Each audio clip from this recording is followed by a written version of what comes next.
the conflict between, I have this idea and I think it's going to change the world, but it also involves a lot of sacrifice, a lot of commitment, a lot of time. I also then have to be my biggest hype person because I don't have the finances to pay for PR or marketing. And so you then are juggling all of these different hats. And I guess in summary, as I'm talking out loud, the hardest thing that people don't realize is not the consistency, it's knowing what to prioritize. What's going to bring you work today? Is it that reel that you're going to post that's going to take you maybe a day to film and an hour to edit and then push out? Or is it that tender that you're going to fill that's going to take you 3 days, but no one's going to give you feedback? And you're constantly juggling between your social brand, your personal brand, and your professional brand, which a lot of people don't see because you have to be your biggest representative when you are bootstrapping a business. When you have investment, it's different because through investment, you're able to bring on these different roles. I don't have investment. I am bootstrapped 100%. At the end of 2023, I restructured my team because I needed to go down a different position and I didn't want to hold them back from their economic gains. And we went in very good terms. I helped them to find new jobs. We had a good kind of, mutual kind of pathway. We're still in touch now. And then I needed some time to breathe and to figure out what the next step is. But then you're conflicted between, can I actually take time off from social media? Can I actually take time off from suppliers? Can I actually take time off from doing this work? If I take time off, am I getting FOMO or am I losing opportunity? And that's what I think is the hardest. And I don't know if I've communicated that well, but I guess the hardest thing is not the consistency. The hardest thing is knowing what to prioritize any given day, because there's a big opportunity cost. At any given day, you are winning in one space when it comes to opportunity and you're losing in the other space when it comes to opportunity. And I remember in GCSE and A-level, they were like, in business, you're learning about opportunity cost.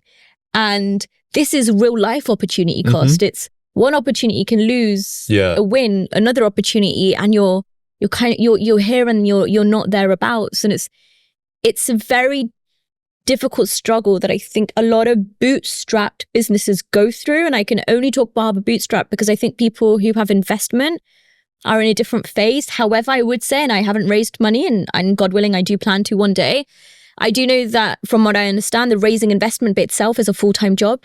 And so you're having to leave other parts of your business to go and raise that investment. So that's the hardest thing about entrepreneurship is you are waking up and every hour you are debating between one thing and another thing. And you don't know which one's right or wrong, but you just have to take a risk. Yeah. And you are constantly taking risks. And now I have no issue taking a risk, because I've done it for 4 years and that's what I'm good at.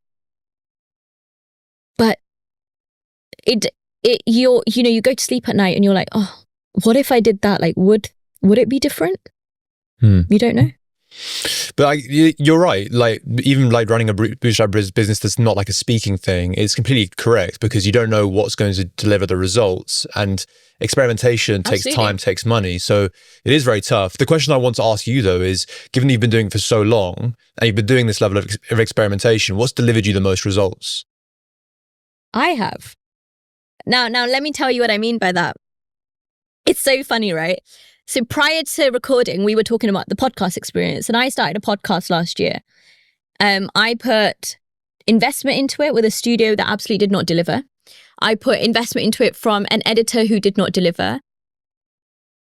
And that's not to say that they didn't do their work. Maybe I wasn't great at also providing guidance or kind of being a leader, right? So those are skills that I also need to work on too.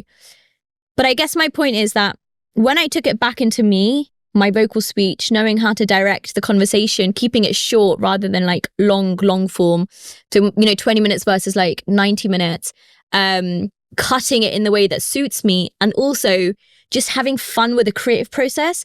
I have seen stealth growth in the last few months compared to a year of 2023. I have seen more growth in 4 months of 2024 compared to 12 months of 2023 because I have taken the chase of the output away. So let me reframe that. I have stopped focusing on the output and chasing the likes, and I have started focusing on the creative process and enjoying the journey once again. And that comes out in what you produce, be that with clients, be that with suppliers, be that with content, be that with public speaking. Hopefully that makes sense. So in summary to your question, what's really made a biggest impact? It's not worrying about what the output is, in the sense of you want it to add value and you definitely don't want it to be noisy and you know who your customer is. But what I'm not looking for is like the number of likes I get, right? Or the number of hearts I get. What I am looking for is that puts me in a position where my market, which is the more corporate professional sphere, see me. Yeah. And it drives opportunity, and it definitely does. The creative process of, hey, let's just have fun and see what good looks like. I get a lot of feedback now, especially from women being like, hey, we love the fact that you just show up as you are online because it makes us feel more confident. And that's what I'm trying to put out. The one thing I would just correct you, if that's okay, because you said a speaking business. The speaking business is one part of our income stream, right? So the LMF Network, which is the kind of the brand that I run, let's put it that way, we're a consultancy. So we support companies that are more strategically inclusive and providing with the end-to-end solution. So, you know, in March, I was in New York.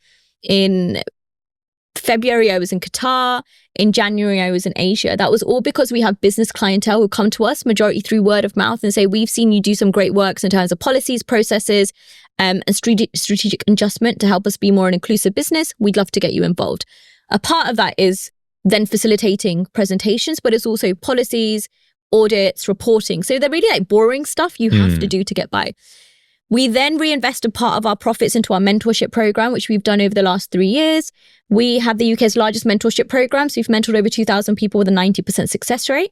And at the back of that, we have reinvested our profits. And also I have self-funded a build of an app that comes out in beta in the next couple of months, which is going to be a direct competitor to like a LinkedIn and Bumble, because something that allows you to network, allows you to have career conversations, similar to like maybe a Reddit style conversational function, and kind of, you know, swipe to meet your mentors doesn't truly exist. And we've built that.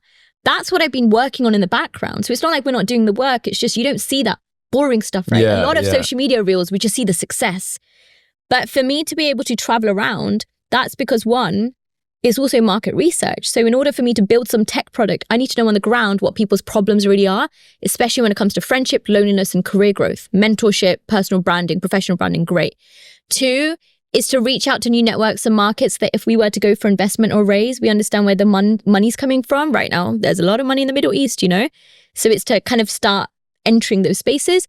And 3, it's also to be in a position where you are letting people know that you're available.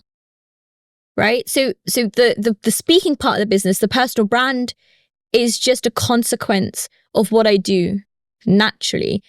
But I want to be known as a good entrepreneur and a business woman. And there's a lot of online presence that's like, you're just a business person, you're not a businesswoman. Yeah, but do you know what? I am, because what I want you all to know is it is far more challenging to be a woman in this industry than a man.